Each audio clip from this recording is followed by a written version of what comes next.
Right, hello, good afternoon, morning, evening, wherever you are in the world, and welcome to the Stories with Sash podcast. You obviously join me, Sash, for another episode of motoring-related topics. We're also joined by I'm going to call them co-hosts now, even though probably Ooh, they haven't we've been really promoted, Rob. agreed to We this. have been promoted. Yeah. I'm going to call them that, and that have to be dedicated to filming these podcasts with me, or recording these podcasts with me. So, hello, Mike and Rob. How are we? All good, Sash. How are you? I am very well actually. What about you, Rob? You okay? Yeah, I'm all right. I've been. Yeah. It's not been a great week. He's not filling with enthusiasm, is it? But Mike, I take it you're well. You sound a bit more. You take it you're a bit more chipper, aren't you? Upbeat is how I describe myself. Yeah, upbeat. You're an upbeat. I'm just an upbeat kind of guy. I know. You are. Well, I'm very upbeat because twofold. I don't know why this week I've had great sleep, right? And also I had my shot of B12 on Thursday. And how did you fit all this in? I know you're a well-travelled man now. Yes. Weren't you not in the UK? That is a good question, Mike. Well, obviously I was in Singapore, but yeah, I have to confess I actually wasn't in Singapore.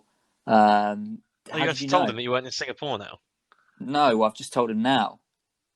Right, well, that's an interesting end to this podcast. See you next week. So I actually, me and Rob were just playing. We just thought it'd be funny to just tell you that I was in Singapore. Don't know how it came up, but I wasn't. Were you convinced? Well, yeah. Why wouldn't you be? Good question. I mean, I am actually meant to go, but the bans are still quite strict at the moment, so you can't. Well, really I did think that. I'm pretty sure Singapore is fully locked down. It is, and that's why their rate is actually pretty good.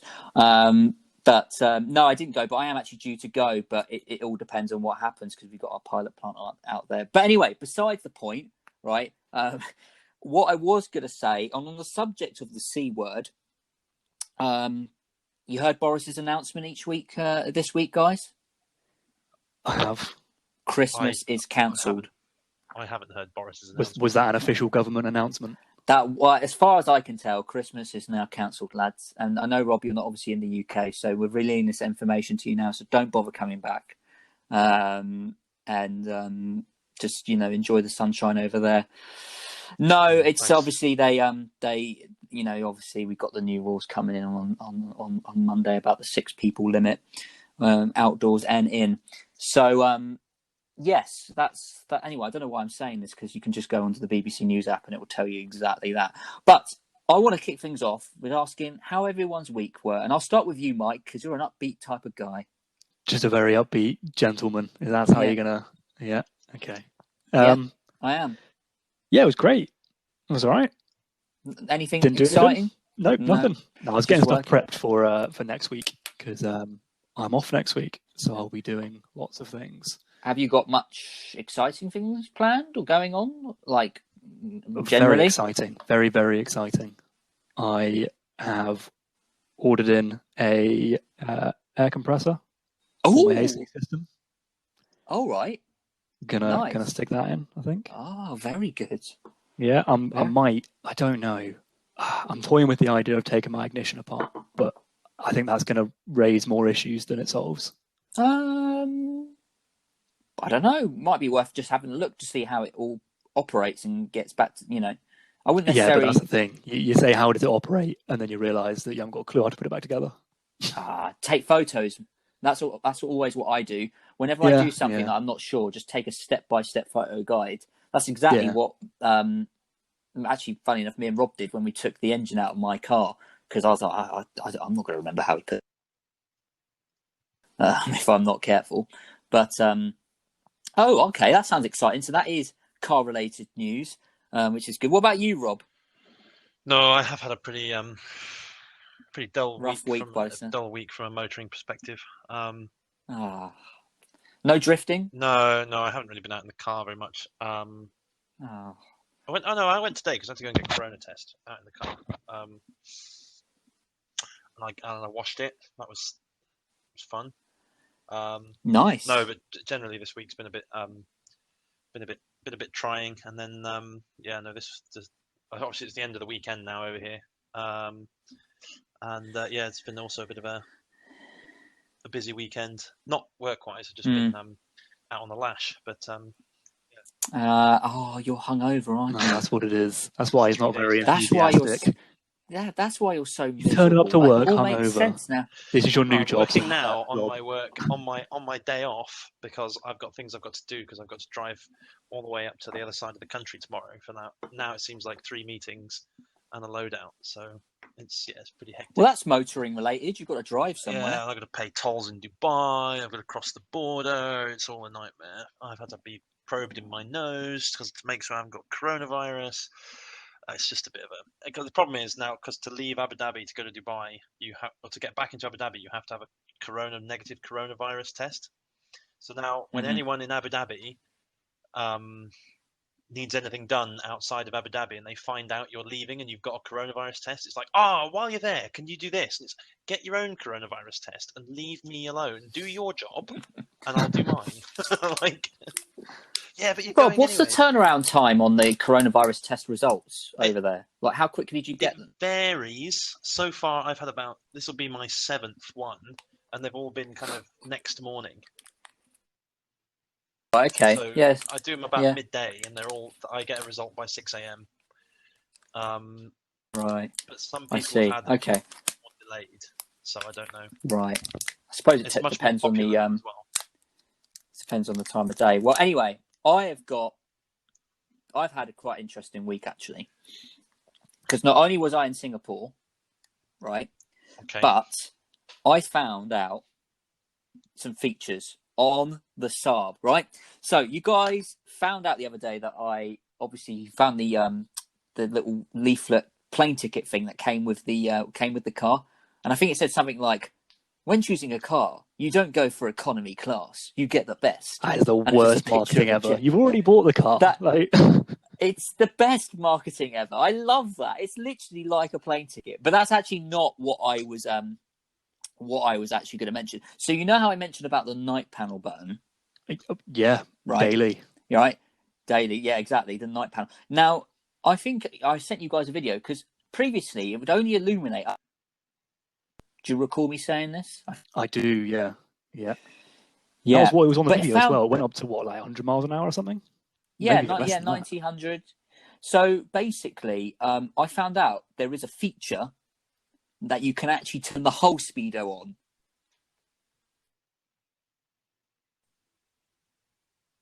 Pretty exciting, right? He's having internet related trouble. You're having difficulties today, mate. Many difficulties. Am I having difficulties? Yeah. You're challenged today, mate. Oh, what? More so than usual. What? More so than usual, yeah. Why is this not working? working? Missed that whole backside of your sentence. You're back now, Sash. It's all right. I'm here. Okay, sorry. We'll just edit that out. Basically, the whole point is you can change the settings so that you can illuminate the whole speedo. So you can only choose between sort of like 90 to 100 or the whole thing, or can you literally choose what speed it goes up to? No, you can only choose 90 or the full top speed, which I think goes up to 160 on the speedo. Why is my only question. I don't know why they've chosen 90 as a base, right? Why the two options? Why would you be like, you know what? There's too much light coming from the other half of my speedo. I only go up to 90. Why would I illuminate past that? Need to save some energy. Do you know what? I don't know. I honestly don't know. But you love it all the same. I do. And as well as that, right, I also found out there is no traction control button on the dash or anything. So I thought you couldn't turn it off. But as I was going through some sub menus the other day, when I found out about the illumination thing on the night panel button, turns out you can turn the ESP off. Like properly off, like off. You can turn it off. The only thing is you can only do it, not while you're on the go. You can only do it when the car's ignition is on, but not the engine is on. So if you want to turn the ESP off, you have to pull over, turn the engine off, put the ignition on again, and then turn it off. Again, what would be the point in doing that in your front-wheel drive estate car? Well, you say that though, Mike. The car's got nearly 300 foot-pounds of torque. It's a powerful vehicle. So you're just going to be burning the front tyres up? Well, just be smoking some rubber, while I'm carrying the kids in the back. And all the shopping. And the shopping and the dog. Yeah, exactly. So, another feature. The bad news is because my car didn't have the infotainment satellite navigation installed, I thought that it might have Bluetooth connectivity, but it turns out because that wasn't installed, it doesn't have Bluetooth as standard, which I'm actually very sad about. Can you put it in? I think you can. This is actually another thing. Yeah, we sort of raised it last week, the mods on your car. I think the first thing that anyone does to a car that doesn't have the ability, because I mean, all the cars that we buy are all old, or they're all sort of, mid to low spec cars. Let's be real. Well, apart from you, Rob, with your fancy Golf. Well, so the first thing that I do with most of my cars is stick in a new radio so I can put my phone onto it. Well, the Golf also isn't, embarrassingly to say, actually isn't the top spec Golf R you can get. It's actually the bottom spec Golf R, which is a little bit strange. Has it got a tape deck in it? No, it doesn't. Tell me it's got a tape deck.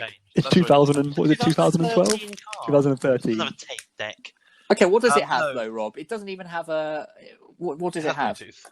But it doesn't have the original stereo for some reason, which I find weird because the original stereo that even came in the Golf R, like the base model, was pretty good. But it has another third-party stereo. But it's okay. It does the job. I'll probably look at swapping it at some point. Maybe when I have to replace all the air freshener damaged panels. But yeah, no, because it only has two settings on the lights, which are on and off. It doesn't have although it is American specs, so American specs generally don't have side lights and fog lights and all that stuff. It just has lights on and lights off. Whereas obviously European specs obviously have all kinds of other fancy lights. Fancy gadgets. I went for that one over. I could have got one that was a Golf spec one, but it would have been automatic. So I deliberately went for that one because it was manual, which I prioritized over other trinketry on the car. That's why you are a true driving enthusiast, aren't you, Rob? You went for the manual gearbox. Well, yeah. I mean, it just kind of pained me a little bit that I don't have the toys because as you both know, I'm a man who loves his toys on the car. But yeah, you see, I don't really. Yeah, I'm just not bothered about toys really. Well, I don't have the dynamic suspension. You've got those came with that kind of magnetic suspension, so you could have three settings to your suspension. You can have sport. That's real comfort. Fancy. That is. Does yours have that? No, mine doesn't have that. Got none of that. Yours is just Does yours have electric windows, Rob? It has got electric windows. It's got electric windows. It's got Bluetooth. It's got all the It's actually weird because the factory stereo has been taken out. It now has two Bluetooths. So there's Bluetooth to the car and there's Bluetooth to the stereo. Do they both do the same thing? No. So when you get a call, it answers on the Bluetooth for the car, and then when you're playing music, obviously it plays Bluetooth through the stereo. But you kind of have to be careful in the order you connect them to your phone, otherwise it doesn't work, which is a little bit frustrating. That sounds it, yeah. Can I have one of your Bluetooths? You have one of my Bluetooths. You've got two. That's selfish. I haven't got one Bluetooth. I've got two. I mean, I don't have a radio, so Yeah, because you had the business mini disc. No, I've changed it over to the tape deck, the business tape deck, and that doesn't have a radio because it's broken. Also, yesterday I broke my bloody cassette adapter, so now I don't have anything. Oh, you used to get cassette adapters. You used to get cassette adapters that were Bluetooth cassette adapters, so you'd put a AAA battery in them. You still can get them, yeah. Can you? Yeah. I mean, where do you buy those? Buy them on eBay, same as the normal cassette adapters. Oh God! Which only people like me buy. I'm thinking of getting a vinyl record player in my car. Did you know they did them? They did them. Oh, what was that car? It was an American one. Shut up. I can't remember what it was. Yeah, they did. Taking the piss. I don't know. No, is that actually a thing? Search that up. Yeah, it was back in the 60s or something. It was some wild American car. And apparently it was, as you'd expect, bloody terrible. Really, really bad. Let's have a look. Needle jump. I was going to say it should be a Citroen really if you're going to have a record player in it because they have that. Was it the Citroen C5 with that big air suspension that would bounce around? Mhm. Yeah, it had.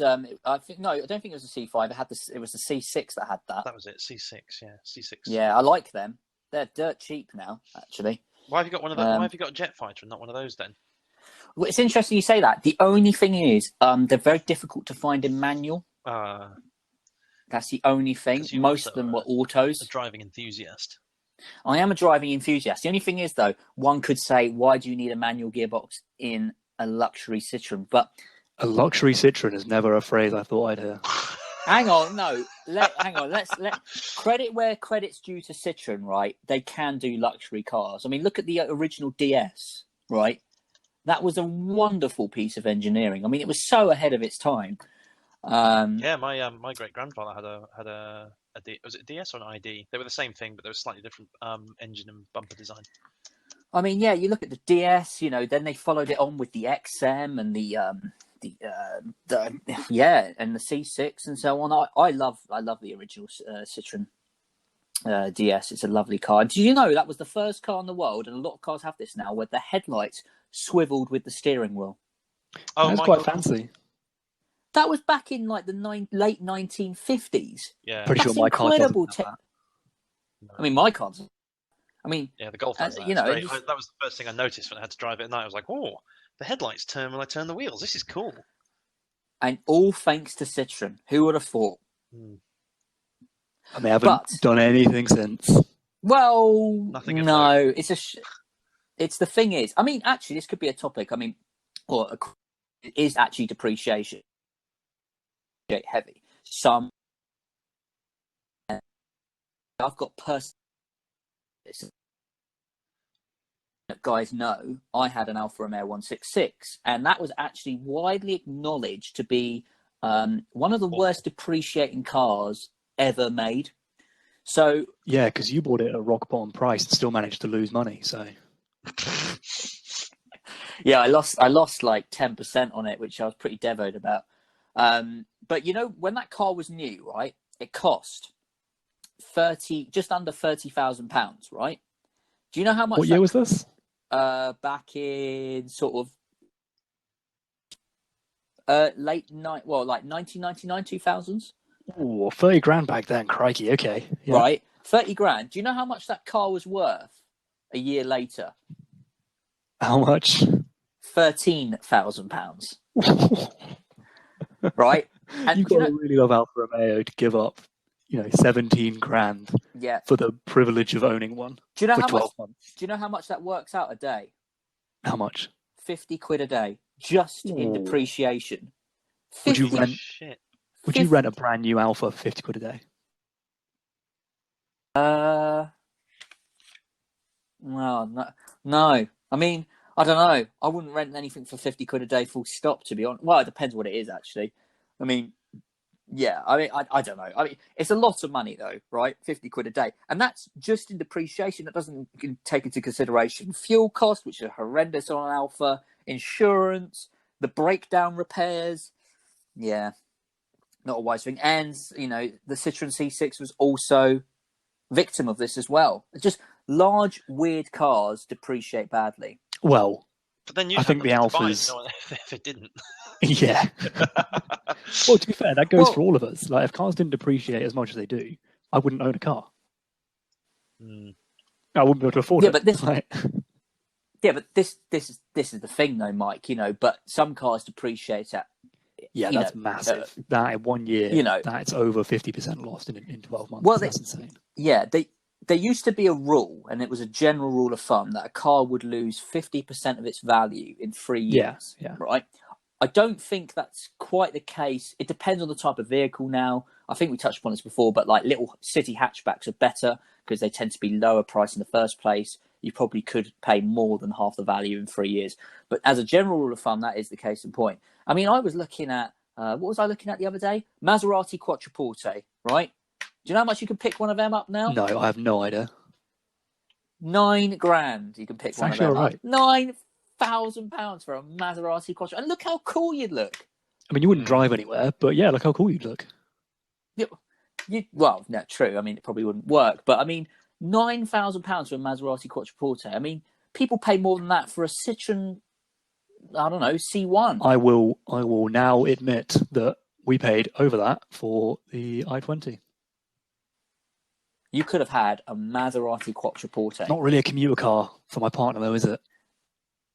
Well, I mean, she'd look suave in it. I mean, yeah, she'd turn up to work looking great, but it would cost, an arm and a leg just to get there and back.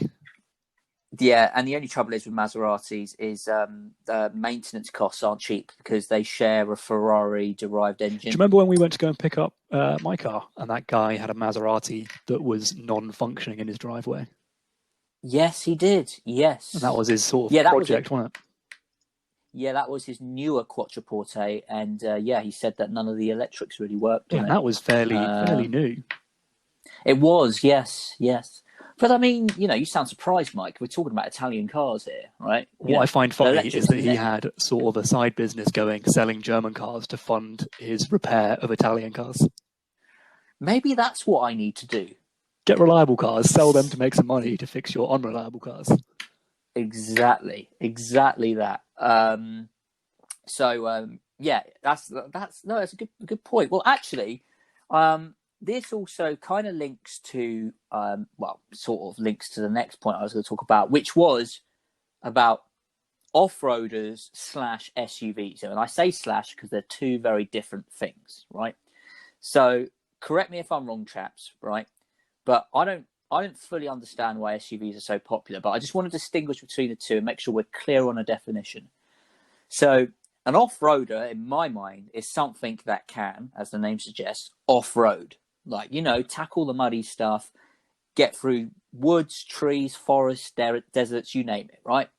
An SUV is pretending to look like an off-roader, but really what it is probably a front-wheel drive hatchback that's been put up or a raised suspension, and you may have the option of putting it in four-wheel drive, and even if you did put it in four-wheel drive and went off-road, it wouldn't work. Yeah, I mean, that's what I was going to say. They normally do have four-wheel drive, because I don't know if you can class it as a sports utility vehicle if it doesn't have four-wheel drive. I don't know what the definition is. Is there a definition? Yeah. What, for an SUV? Yeah. Do you have to have four-wheel drive for it?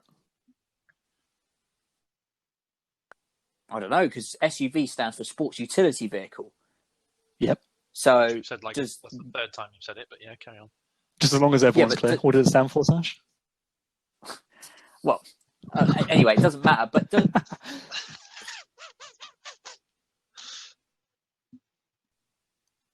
Has he gone again? No, he's gone fed up with us. He's just gone. What I was saying is, does utility mean four-wheel drive, though? I thought it just meant it had a big boot. Oh, well, yeah. I mean, what's the original sports utility vehicle?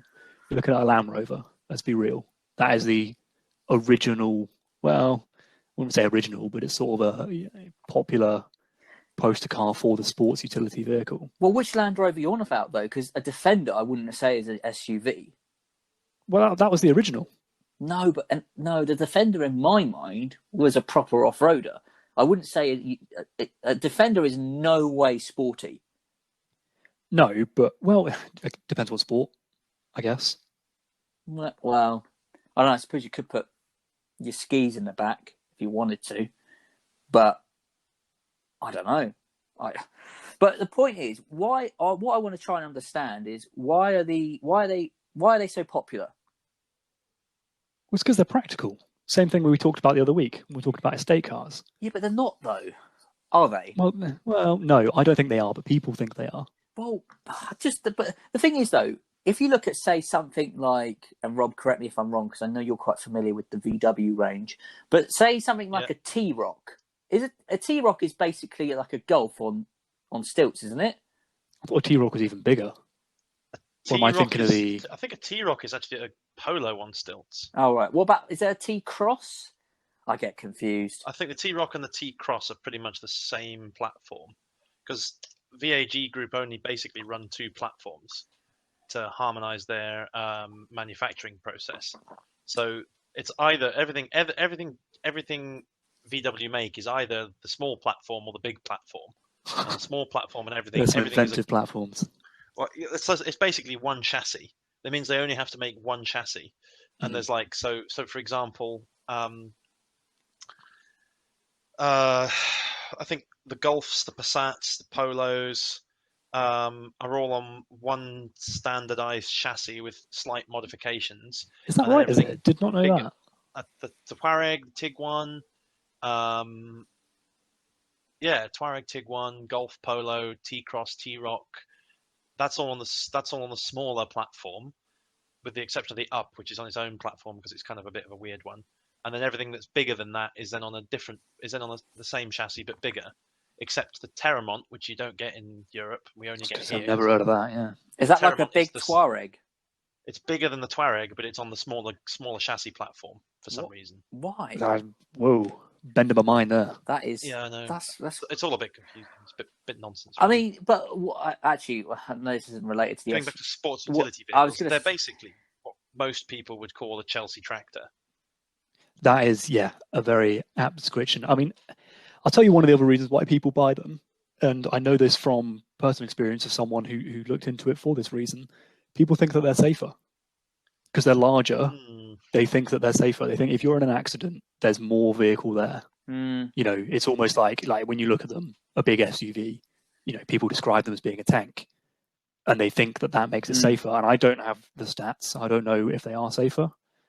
I do know that a lot of SUVs have the issue of rolling over. Yeah, no, absolutely. No, I do agree, but I think that's quite an old-fashioned view though now, because generally speaking, cars are pretty safe regardless of whether they're actually big or whether they're small. So if you look at something like an Up, for example, I mean, I don't know how the Euro NCAP works nowadays, but I'm pretty sure that's pretty safe, right? You don't get cars nowadays unless there are some dodgy American cars or whatever. Like I think the Jeep Wrangler springs to mind as something that is really unsafe for some reason, because I think that is based on such an old period design that just haven't upgraded it to comply with modern crumple zones and legislations and so on and so forth. But yeah, I remember there was a video. This was like literally 10, 15 years ago or so, where they took an old Land Rover Discovery and they crashed it with what was at the time like a 2-year-old Renault Espace, right? And the Espace was in so much better condition than the old Land Rover. And everyone thought that the Land Rover would do better because it was just bigger and more car. But the crumple zones, I mean, the car itself will probably look fine afterwards, but the inhabitants of the Land Rover would just impale themselves on the steering column. Hence the need for crumple zones. Yes, yeah, true. I mean, to be honest, put things in perspective, I don't know what my car is in terms of a Euro NCAP safety rating, but my Cinquecento was, I think that was given they never tested the Cinquecento, but the Seicento, which is essentially the same car that came afterwards, I think was given, it was a 1 or a 2 star out of 5. So it got some stars then. Which basically meant participation. Mark's stressed, but everyone's a winner. It's like a school sports day. Everyone's a winner. Here at St Barnabas's. But so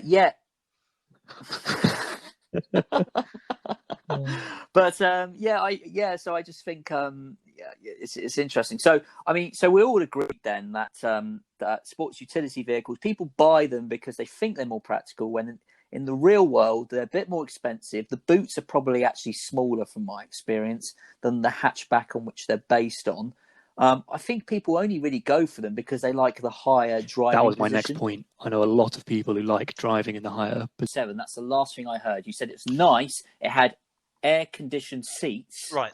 I'll start again on the Q7. So yeah, I was in a Q7 yesterday with a mate of mine. We were going to a barbecue, and it is a really nice place to sit. It is a fantastic interior. It's got like LED piping around stuff, air-conditioned seats, which are the one, as far as I'm concerned. Now, one of those things, once you've tried, you're like, oh, why does not everything I have in life? Why does not every seat I sit in have air conditioning?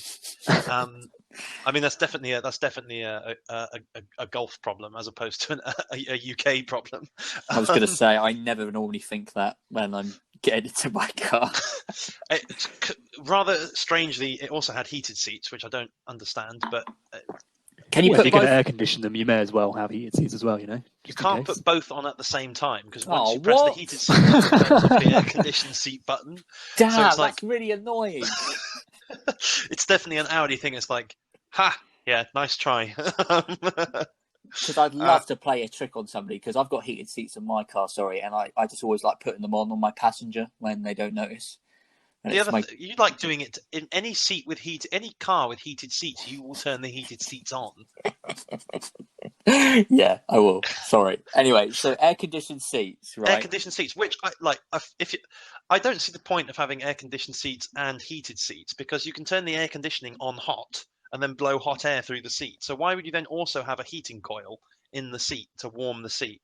Well, it doesn't make your bum hot. Efficiency, but yeah, it can't be. They're still using power for the heating coil. But either way, so it's a Golf spec Audi and it has a heated seat, which is a bit of an oxymoron. But by the by, we're going back to SUVs, and it is a fantastic car to be in. It feels very big, feels safe. It's got oogles of equipment, like it's got that thing that I don't know if you've seen on the new Land Rover Defender, where it's got all those cameras and stuff all around it, and it kind of superimposes the vehicle. Oh yes. So when you're parking, it gives you like a top view of what it thinks the top view of the car would look like. So you can see the cars either side, and it has like the steering radius is drawn on.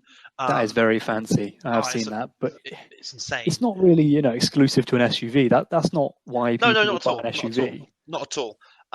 But the point is, I was thinking about its capabilities off-road because when I got out of it, and I was like, it's not really got a huge amount of ground clearance. I mean, it's higher up for sure, and you can raise and lower the suspension if you do feel the need for a bit of dune bashing. But it's definitely just like a big road car. Yeah, and that's probably within the design spec. That was probably I don't know. Like I think, but to myself, one day I'm a big man. If I not a big man, I'm not fat particularly, but like wow, I'm not. Hey, I put on a little bit of weight, but that's just Corona. I'm only. But I think to myself, and one day I might have kids, like teenage kids, and they would be, also 6 foot plus. They're going to be big. They'll have fucking muddy shoes and all this. I probably shouldn't swear. They probably have, muddy shoes. You might have a big dog. And you might want to go somewhere, and every time you want to go somewhere, you'll need a big car for like 4 big people and a big dog. And then I think to myself, yeah, that's when a Q7 would come in handy. But what about the point in that versus an estate car? I was going to say, just get a Saab 9.3, mate. Massive. But the thing is, though, and even I get what you mean. An estate car, even an estate car, if they put it in my driving position, there isn't a huge amount of legroom behind the driver. I will say, which one is it you can get? You can't really get 7-seaters unless they're an SUV. You get people carriers. Well, yeah. What I mean is, you can't get them on, saloons or estate cars. It's never going to happen. You used to be able to get 7-seaters in old Volvos back in the day. Yeah. Old Volvo estates. Rear-facing or side-facing? Side-facing. It's like the ones at the back of a Defender. Yeah. If you've ever seen those ones, they would face. So the 2 passengers in the rear would face each other. But those seats have a conversation. in the back of a Defender were the most dangerous seats in a car ever because they literally just folded down. And most of them didn't even have seat belts, and if they did, they were the seat belts. They were just like waist seat belts. So yeah, technically, you could get, I think, 7 people in seats in the back, and then 3 seats in the front. Yeah. But like, it was like 7 people, and only 2 of them would survive if you had an accident. Yeah, pretty much. You had to pick your mate because if you were. You actually no, only one person would survive, and that was the person in the passenger seat. Because if you had an accident in the Defender, the driver would get killed because he'd be impaled on the steering column. Yeah. But the thing is, though, so if you want to kill your entire family, a Defender is the way to go. But have you seen the new Defender? Because the new Defender give you the option of whether you want 3 seats in the front or not. Right?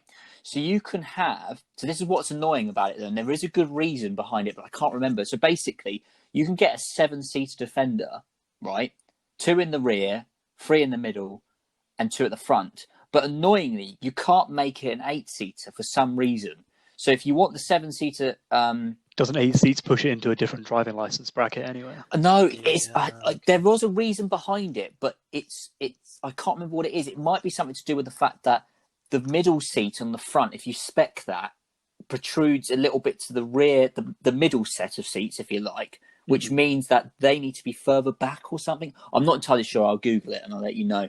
But it's really annoying. But what somebody's totally going to do, right, is they're going to buy one of these. What somebody like me will probably buy one in like 20 years' time when they're worth about 10p, right?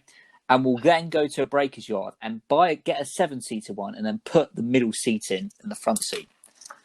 And find out that the front seats are now protruding too far back and there's zero legroom. Well, you can fit you can fit 8 people in. Well, so hang on, I think the difference. So hang on, are we going to settle on? Let's just wrap up the topic here.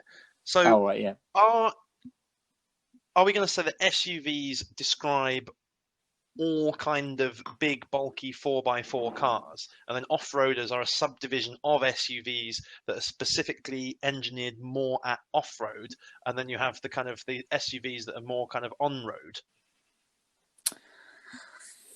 On-road and off-road SUVs. I think this is more about because you think about it, a Range Rover is very much an off-road SUV. Sorry, not a Range Rover. A Discovery, like the Discovery is the more off-road oriented SUV, and the Range Rover is the more on-road oriented SUV. Yeah, but they're very very similar vehicles, aren't they? But the trouble is, right? Sorry, I know we've spoken about Land Rover a lot, but I want to touch upon this, right? The Land Rover range, right, confuses me, right? So let's just break it down, right? I'm actually drawing a diagram in front of me here, so to help me with this. So you have, right, the Range Rover, the original classic Range Rover, right? Mm-hmm. Now that, okay, we'll go through it. So you have the Range Rover, then you also have the Range Rover Sport, right? Yep. So is the Range Rover Sport an SUV? Or is that just an off-roader? Well, no, it's an SUV. So that's an SUV, right? So what is the Range Rover then? An SUV. The Range Rover is all the car you could ever need. Well, that's true. I agree with you, Rob. Okay, so then you have the Discovery. Yeah. Yep. So what's the Discovery then? That's also an SUV.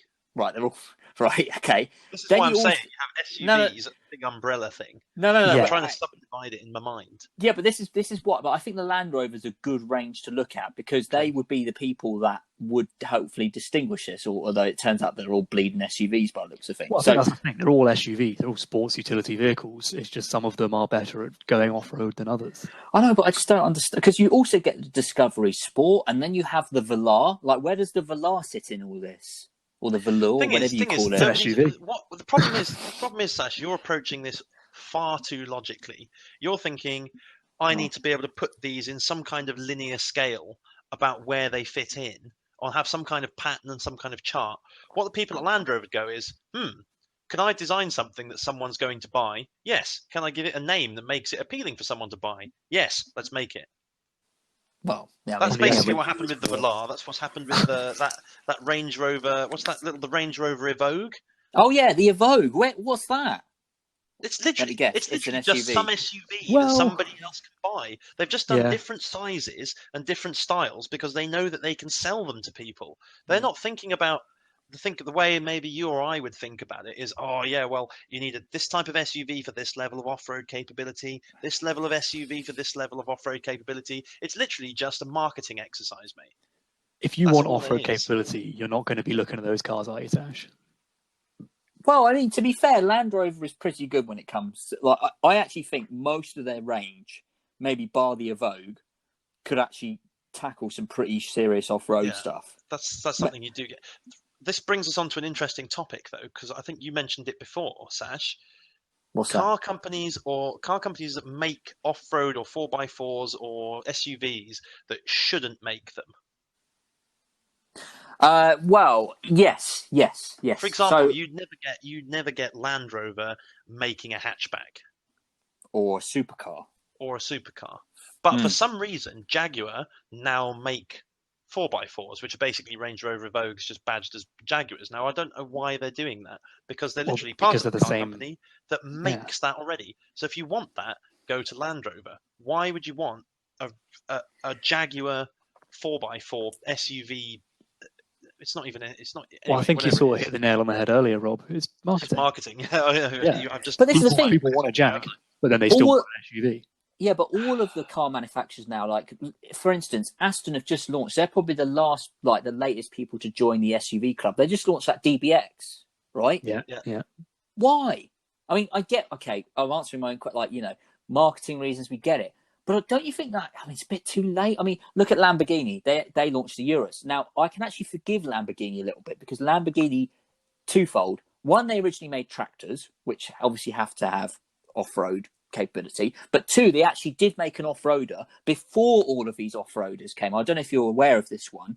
I have seen it in the past, yeah. Yeah, the LM002. Yeah. Google it if you're not sure. Yeah. But that was an off-roader, right? And I can forgive Lamborghini for going back to it because they actually started it before anything. But, I know Ferrari aren't doing one yet, but there's talks of Ferrari doing one.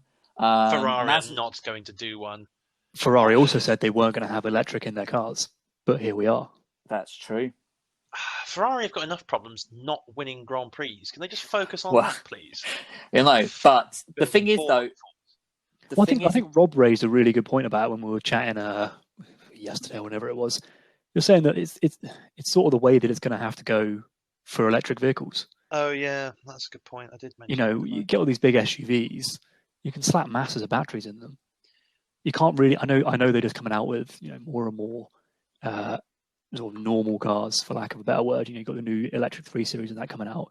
But I would wager that you're going to get much more mileage out of a huge battery pack in an SUV than you would in a sort of saloon car or a coupe.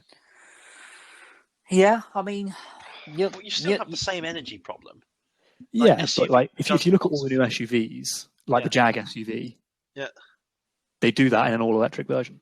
Yeah, no, I know. But the thing is, if you have a small car, it obviously requires less energy, whether that energy comes from electricity in a battery, or energy from petrol, or solar power, or just less. It requires less energy to move it around. Yeah. So if you make the car bigger, you need to put bigger batteries in it, and it just compounds the problem. And then you've got a problem with aerodynamics as well, obviously, because if you have a nice, sleek little sports car, right? Say they electrified the Mazda MX-5, for example, right? That weighs sod all, very aerodynamic, very low to the ground, so you wouldn't need so much. But I actually agree with Rob on this. Because the fundamental problem is not the car itself, it's the actual battery technology. It's just not good enough yet to provide the range that we expect. It's definitely getting there. Granted, and I'd say it's definitely getting there in larger vehicles. That's the thing. More and more batteries in. You look at any of the SUV ones, they can get exactly. Yeah, if you look at the larger SUV ones, and you're saying that you put more batteries in, it then weighs more and therefore needs more energy. It's not quite that simple, as I'm sure you're aware. But it's like you look at all the SUVs; they've got a range of 300-400 miles. You look at the smaller cars, especially little city cars. Some of them have got a range of 60 miles. Yeah. So, right. If you actually want to use it as a genuine car for going to places that aren't just around the corner, you're going to need an SUV. I know this isn't a permanent solution, but I always just thought that, what was the matter? Okay, I know it's a bit silly, but what was the matter with hybrid technology? Surely that combines the best of both. You have. Well, they're still doing them. Most of these people still have a requirement for petrol or combustible fuel, don't you? Well, yeah, this is the truth. Yeah, you're right. But but as well as that, on the flip side of all this as well, is that why I don't know if it's just a thing in the UK, but why are we not going for stuff like fuel cells, like hydrogen fuel cells? And I know part of the answer to this, but I'll be interested to know what you guys thoughts are, because everyone's promoting batteries, but I personally don't think batteries are the future. Because hydrogen's bloody dangerous, Sash. Yeah, haven't we chatted about this before? And it comes down to infrastructure. Well, that's part of the question. Yeah, if we've spoken about it, I don't think we did on the podcast. I don't know whether we did or not. Hydrogen also, to extract hydrogen is a bit of is not exactly a particularly environmentally friendly process. Yeah, but neither's making batteries and shipping them halfway across the world. No, okay. Yeah, lithium's pretty bad, and all the other metals involved. Exactly. Okay. The point is climate change, isn't it? Now, the most efficient way to extract hydrogen is still from oil. which is still running out. Yes. And so if you want to extract hydrogen, say, from water, which there is quite a lot of, you have to suck water out the sea, desalinate it, and then use electricity to split it off from oxygen, which uses a huge pile of electricity. Where does that electricity come from? You've still got a problem there. This is why hydrogen's a fantastic idea on paper, but you're spending a lot of energy. You're potentially not really solving the whole, like, fossil fuels are a finite resource thing. And you're making something that's more dangerous than what we use now. Yeah, obviously, because you know it's got to have to be hugely compressed to be under pressure. And there's not the infrastructure for it. Whereas electric charging stations, electricity is everywhere, pretty much. That's true. Yeah, you've got electricity grids everywhere, so you can pretty much set up you can set up a charging station, which is like a big transformer basically, onto your normal electricity grid, and then plug in electric cars with it. And that's, in terms of infrastructure, pretty easy because they all fit in a truck. You just set a guy up there for a week with a spanner, and he plugs them in next to a McDonald's on a service station, and then you've got a charging station. Whereas hydrogen requires massive refineries, all the electricity, all the things we've just spoken about. And if you have an accident, you're going to be instantly incinerated when you have an accident. Which could also happen in an electric car, to be fair, having seen some of the crashes. But I was going to say, the answer is there is no straightforward answer, really, is there? I mean, let's face it. I think when it comes to saving the planet and the environment, I think the way you assess it from a quantitative point of view it entirely depends on the angle you take to look at it. Do you look at, say, the life cycle of the or the carbon cycle, of the item that you're trying to generate, right, and just see how much carbon that would produce? Or do you look at it from a point of view of, because when you actually build that car and you put it together, it's zero emissions, right?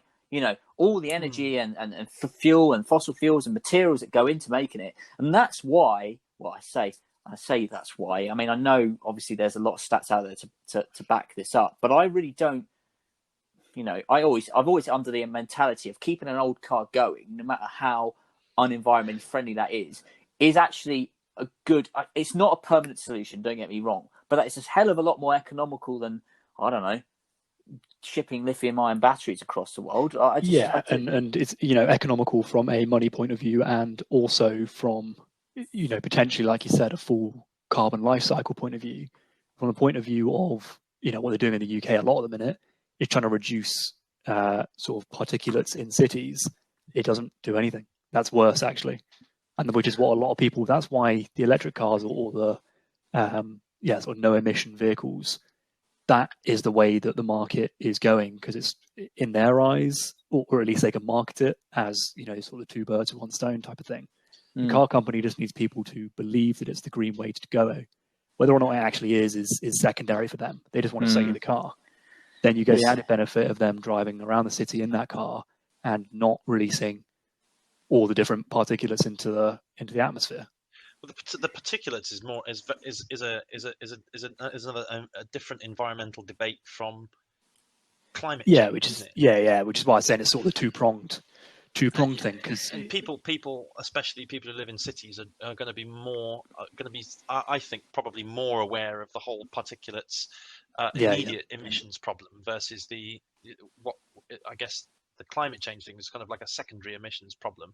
That goes up into the atmosphere and it builds up in a concentration, as opposed to it being at ground level and where people are breathing, and the problems that causes. And people are more inclined to be aware and want to react to something that affects them immediately, as opposed to something that affects them in the future. Yeah, it's being reactive rather than proactive. Yeah, exactly. Yeah, so, you solve the problem in front of you.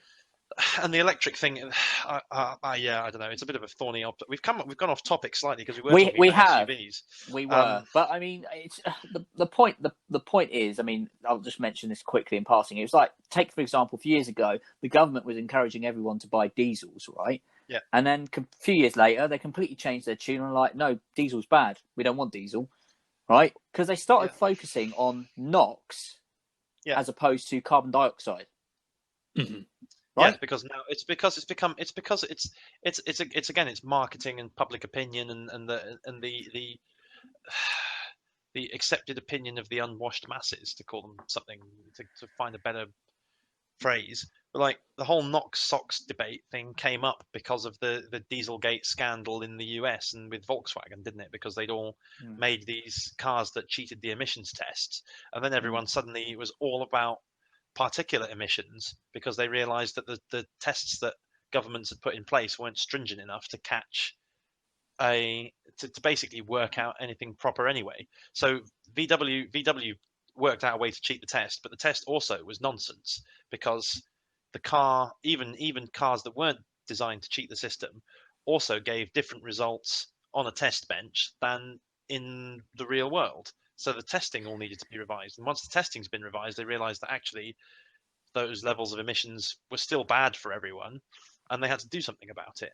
Or they, right. I wasn't aware of that. I didn't know that. I'm curious to read into that. But anyway, that's I suppose a side to. Like you said, we've massively digressed. So I suppose going back to the original topic of conversation, which was SUVs, right? I have a question actually for you guys. So first of all, would any of you buy an SUV? Right, first and foremost, and two, well, actually, no. Let's stick with that question first, and then see what your response is. Would any of you buy an SUV? Yeah, sure.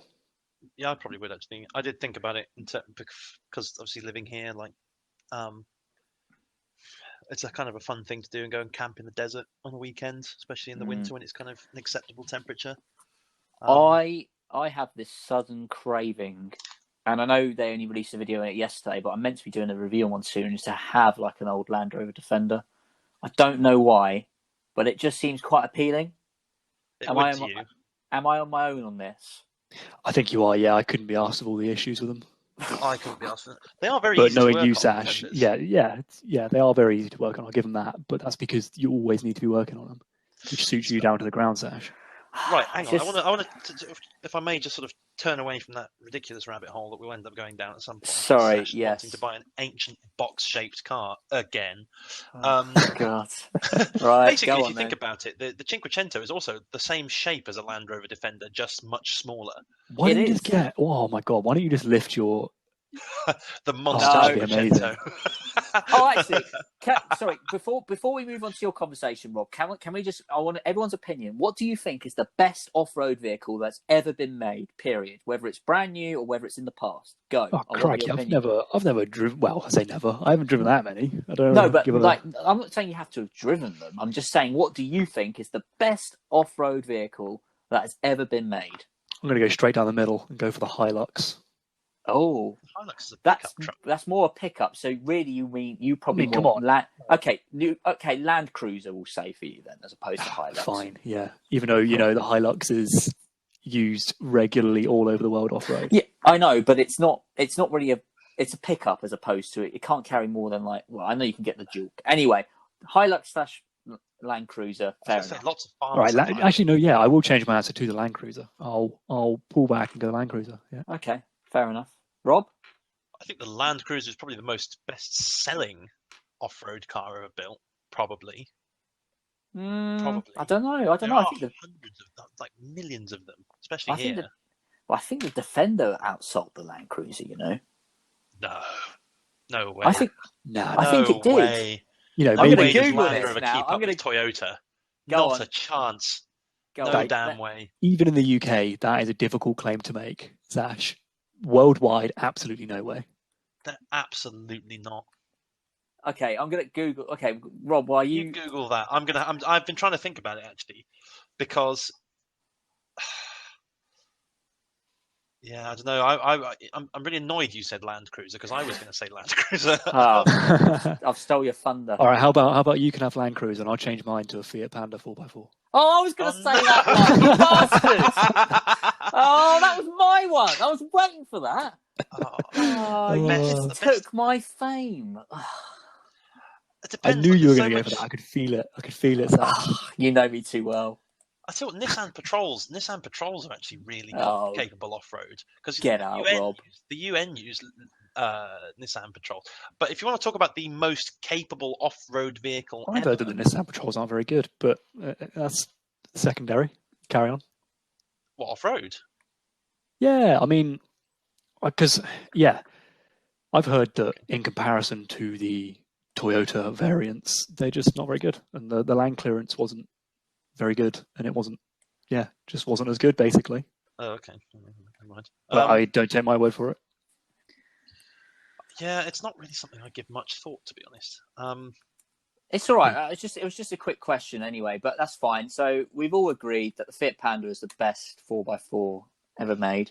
No, I'm joking. So anyway, you were going to say, Rob, you were going to go on about something else, right? I was going to say. I interrupted you.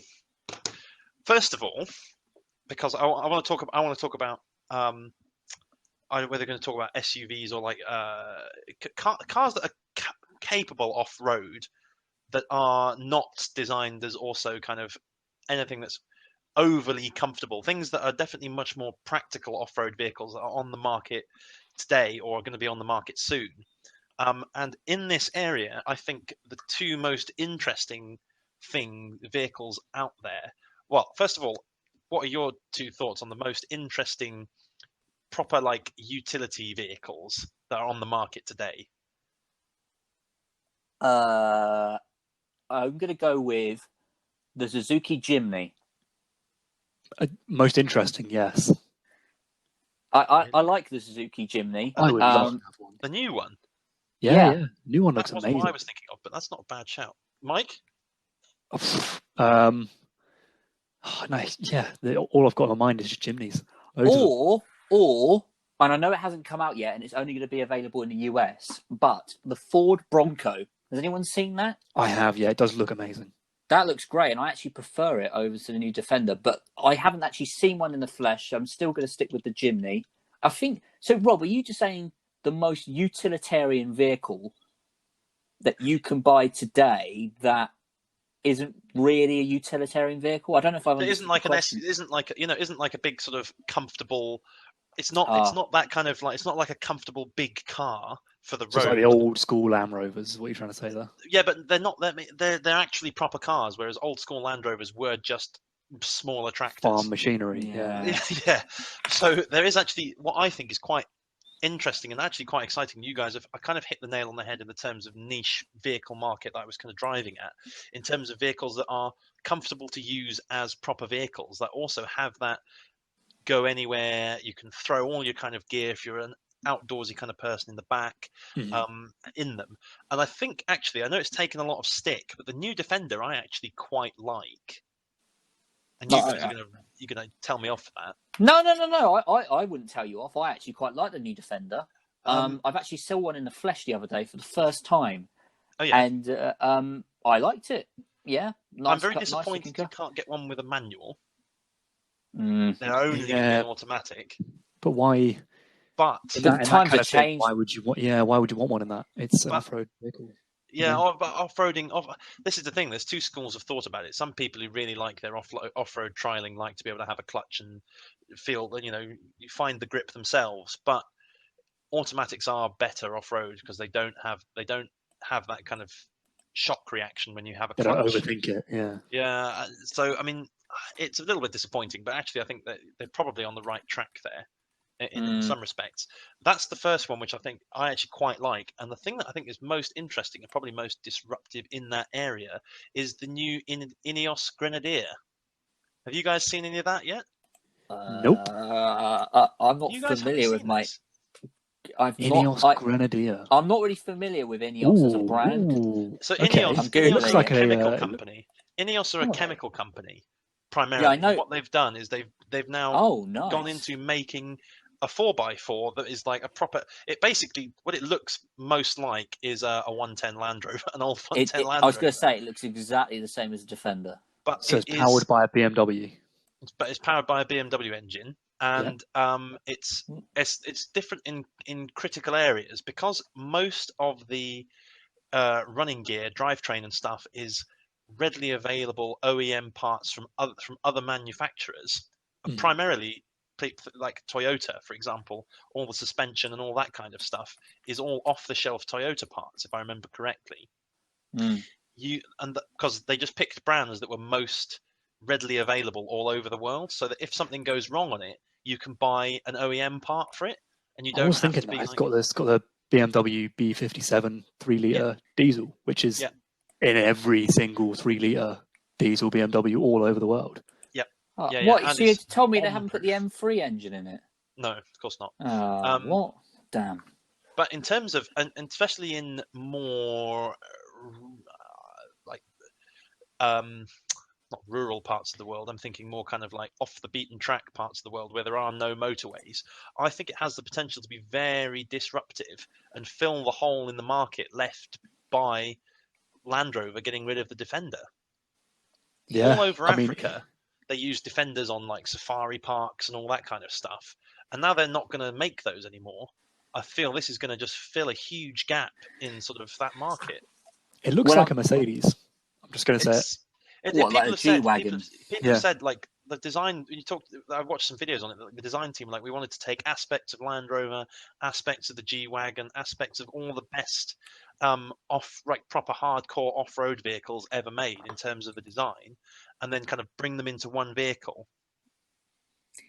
Yeah, no, 100%. I mean, it looks all right. I mean, do you want to know something funny? I'm just reading some bump online. Actually, it's the webpage called Coventry Live, and I'll just read it out quickly. So it says the Grenadier is aimed at a price point of £30,000 to £45,000, and it will undercut Land Rover's own Defender by quite a margin. Agreed. An initial production volume of 25,000 to 30,000 are planned from late 2021 from a brand new factory at Bridgend in Wales.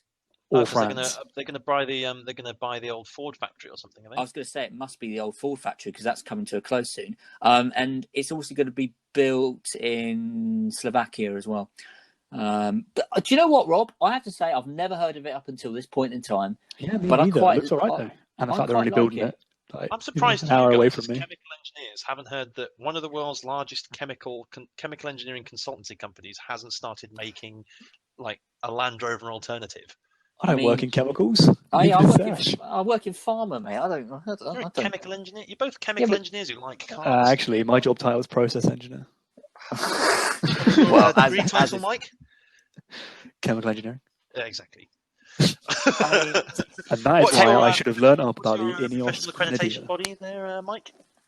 Is it the IChemE? Yeah, is it? Right, yeah. So when I said you're a chemical engineer, was I lying?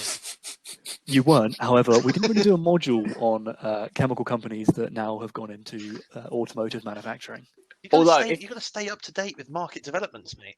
No, I agree completely, Rob. I agree completely. And do you know what? I'm glad you introduced it actually to us. And yeah, fair play. I actually think, because the trouble is, I mean, although I think the Suzuki Jimny is a great car, right? It's not that big is the issue, right? So from what you're describing, I don't think it could be quite as utilitarian as maybe required.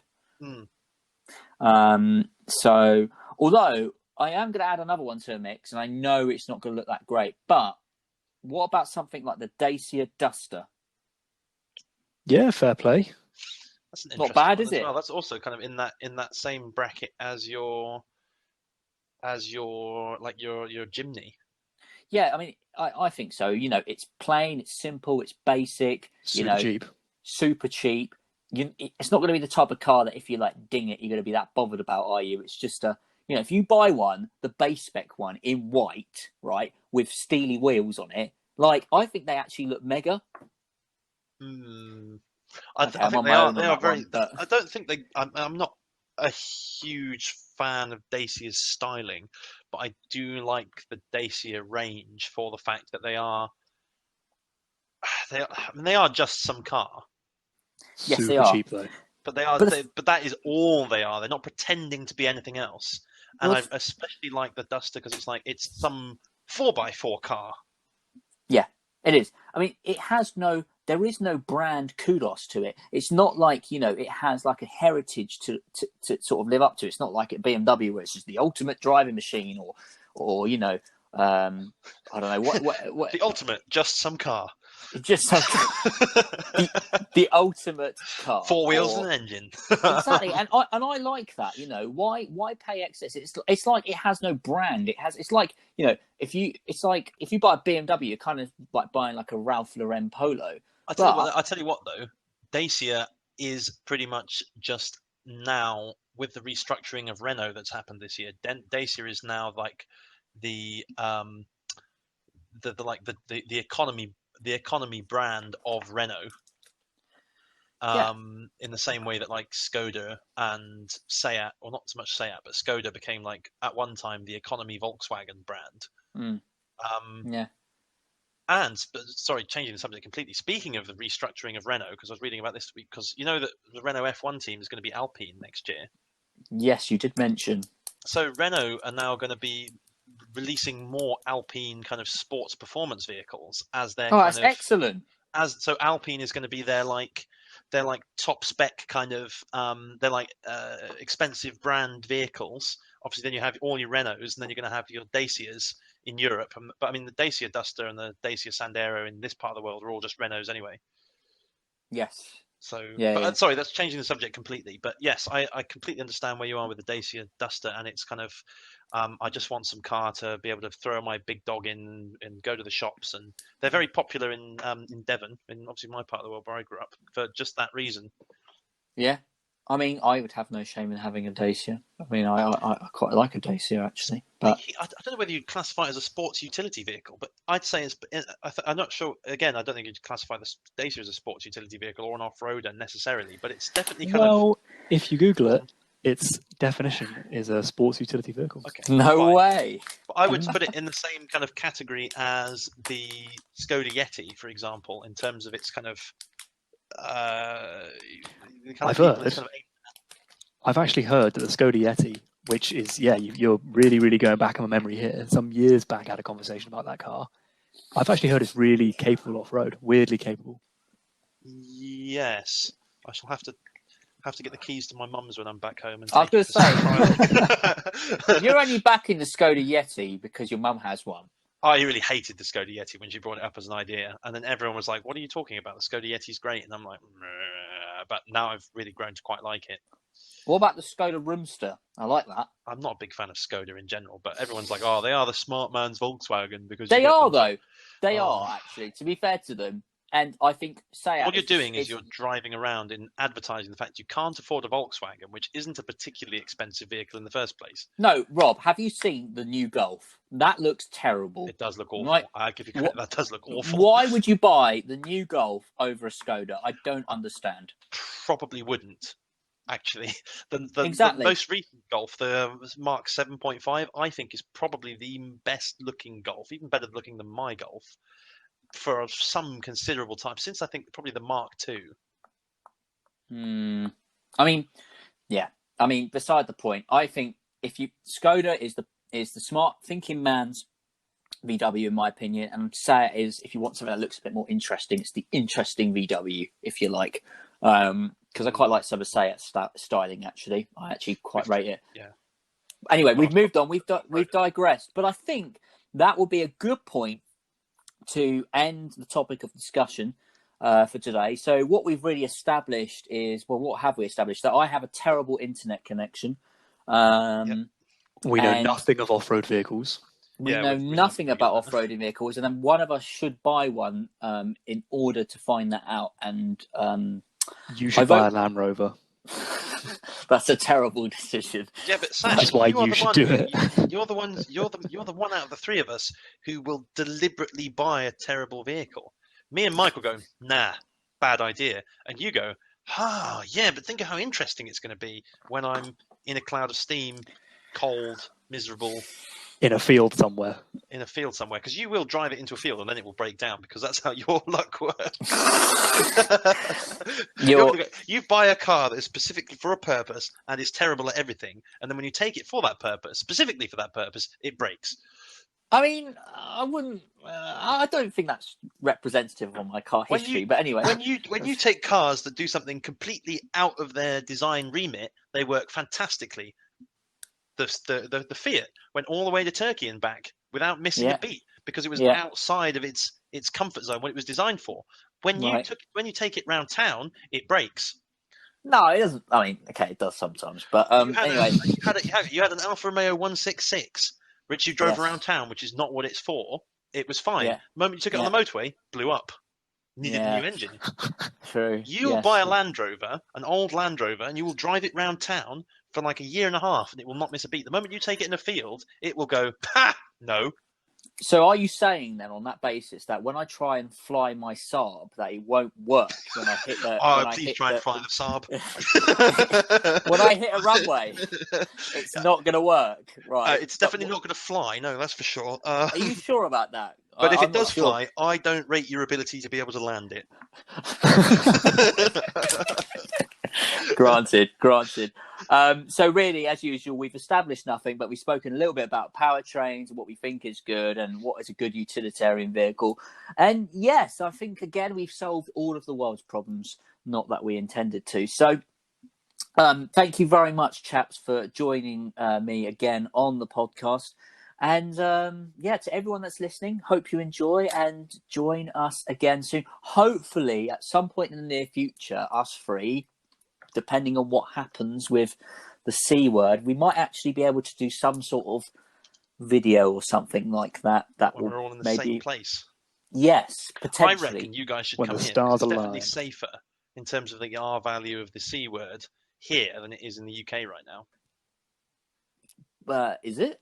I mean, Yeah, I don't know. definitely. I mean, I just, but the child quarantine anyway. We won't talk about the C word anymore. We've got a separate conversation for that at some point. So, yes, thank you all, and I'll play the intro. Oh no, the exit music, and go from there. Thank you, chaps, Good night, and speak to you soon.